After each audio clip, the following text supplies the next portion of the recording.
dearest viewers, welcome to Al Amin Public Mission. আজকে আমরা tense বিষয়ে একটা সুন্দর আলোচনা করব।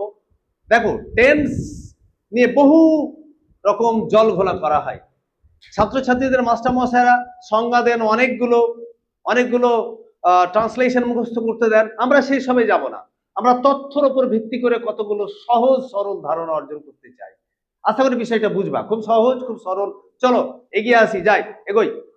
তাহলে ক্রিয়ার রূপ এর পরিবর্তনই হচ্ছে টেন্স। ইংলিশে বলা হয় না, tense is the change of form in verb to express the time of an action. কোনো কাজ কখন হচ্ছে, কিভাবে হচ্ছে, যে ক্রিয়ার কালে রূপের মাধ্যমে কোনো কিছু বোঝানো হয়, সেটাই হচ্ছে ক্রিয়ার কাল তথা টেন্স। যেমন মনে করো, ভার্বের ফার্স্ট ফর্ম সবসময় প্রেজেন্ট ইনফিনিট টেন্স। কি হবে বলো তো? ভার্বের ফার্স্ট ফর্ম সবসময় কোন টেন্স? Present infinite tense. ভার্বের ফার্স্ট ফর্ম কোনগুলো? মনে করো ডু, ভার্বের ফার্স্ট ফর্ম। যেমন গো, ভার্বের ফার্স্ট ফর্ম। প্লে, ভার্বের ফার্স্ট ফর্ম। মেক, ভার্বের ফার্স্ট ফর্ম। রাইট, ভার্বের ফার্স্ট ফর্ম। সি, ভার্বের ফার্স্ট ফর্ম। ওয়ার্ক, ভার্বের ফার্স্ট ফর্ম। এই ভার্বের ফার্স্ট ফর্ম গুলো টোটালটাই হচ্ছে প্রেজেন্ট ইনফিনিট টেন্স। ভার্বের সেকেন্ড ফর্ম যদি আমরা করি, ডু এর সেকেন্ড ফর্ম হচ্ছে ডিড, গো এর হচ্ছে ওয়েন্ট, প্লে এর হচ্ছে প্লেড, সি এর হচ্ছে স, WRITE রাইট এর হচ্ছে রোড। ভার্বের টোটাল সেকেন্ড ফর্মটা হবে পাস্ট ইনডিফিনিট টেন্স ফর্ম। কোন টেন্স ফর্ম?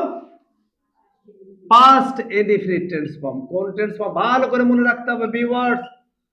পাস্ট ইনডেফিনিট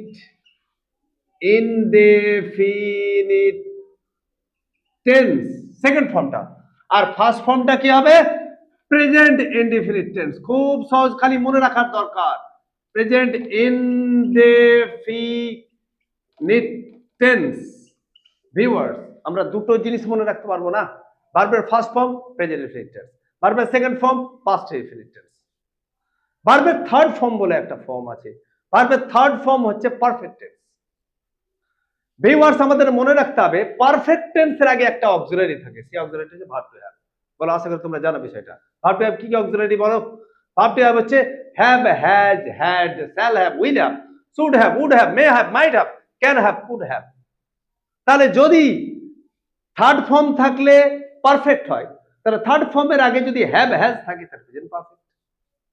আর যদি থার্ড ফর্মের আগে যদি হ্যাভ, হ্যাজ হয় তাহলে প্রেজেন্ট পারফেক্ট। আর থার্ড ফর্মের আগে যদি হ্যাড হয়, পাস্ট পারফেক্ট। ভার্বের থার্ড ফর্মের আগে শ্যাল হ্যাভ, উইল হ্যাভ হয়, ফিউচার পারফেক্ট টেন্স।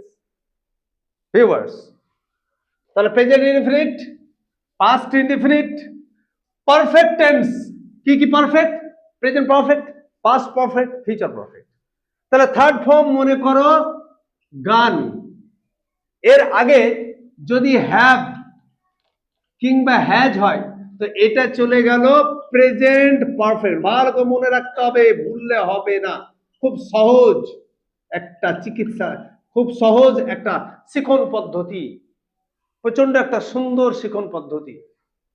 তাহলে এটা হচ্ছে প্রেজেন্ট পারফেক্ট। পাস্ট পারফেক্ট কি হবে? আবার গান লিখে দিলাম, এর সঙ্গে যদি হ্যাড করে নি তাহলে এসে গেল পাস্ট পারফেক্ট।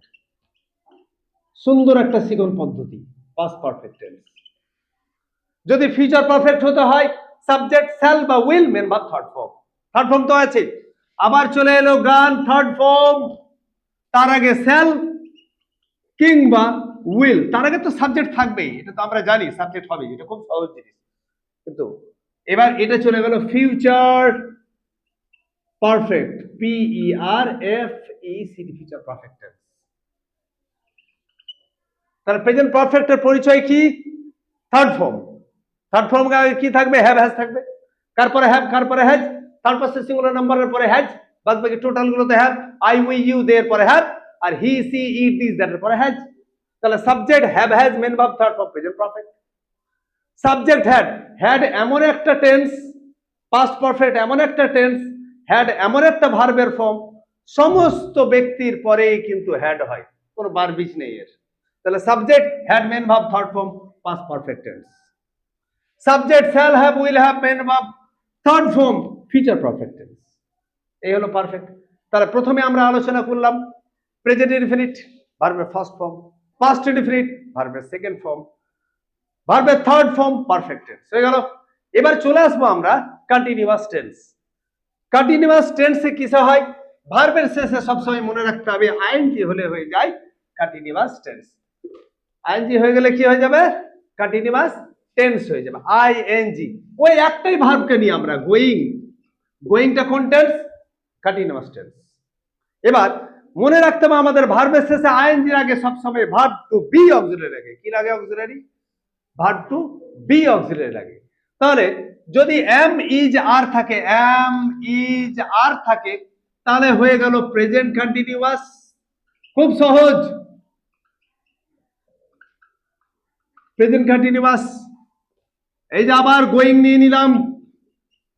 যদি ওয়াজ কিংবা ওয়্যার থাকে তাহলে হয়ে গেল পাস্ট কন্টিনিউয়াস। যদি আবার গোয়িং কন্টিনিউয়াস রিভার্স, যদি শ্যাল কিংবা উইল বি নি তাহলে হয়ে গেল ফিউচার কন্টিনিউয়াস। বাস কমপ্লিট, টোটাল টেন্স আমরা এর মধ্যে আলোচনা করে ফেললাম। তাহলে প্রেজেন্ট ইনডিফিনিট ভার্বের ফার্স্ট ফর্ম, সাবজেক্ট ভার্বের first form, past indefinite subject ভার্বের second form, future indefinite subject shall will main verb first form, perfect tense present perfect subject have has main verb third form, past perfect subject had main verb third form, future perfect subject shall have will have main verb third form, continuous tense subject am is are verb basis ing present continuous, subject was were verb basis ing past continuous, subject shall be will be verb basis ing future continuous. Viewers, আমরা জানি যে perfect continuous tense বলে tense standard ইংলিশে গ্রামারিয়ানরা কিন্তু elite করে ফেলেছেন, বাদ দিয়ে ফেলেছেন। টোটালটা কিন্তু টার্মিনেট করা হয়েছে, ডিলিট করা হয়েছে।